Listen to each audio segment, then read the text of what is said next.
A reading from the book of Exodus. The Israelites oppressed. These are the names of the sons of Israel who went to Egypt with Jacob, each with his family. Reuben, Simeon, Levi and Judah. Issachar, Zebulun and Benjamin. Dan and Naphtali, Gad and Asher. The descendants of Jacob numbered 70 in all. Joseph was already in Egypt. Now Joseph and all his brothers and all that generation died. But the Israelites were exceedingly fruitful. They multiplied greatly, increased in numbers and became so numerous that the land was filled with them.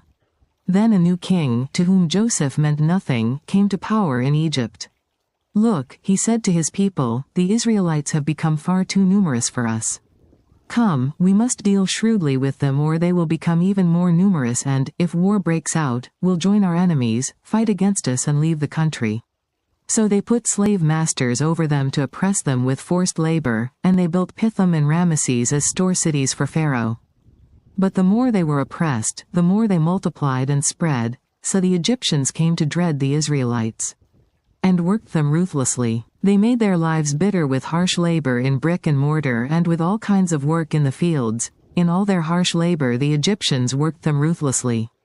The king of Egypt said to the Hebrew midwives, whose names were Shiphrah and Puah, when you are helping the Hebrew women during childbirth on the delivery stool, if you see that the baby is a boy, kill him, but if it is a girl, let her live.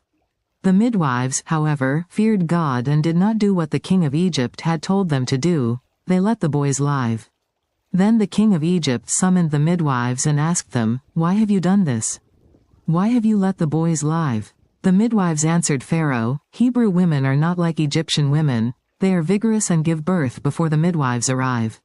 So God was kind to the midwives and the people increased and became even more numerous. And because the midwives feared God, he gave them families of their own. Then Pharaoh gave this order to all his people, every Hebrew boy that is born you must throw into the Nile, but let every girl live. The word of the Lord.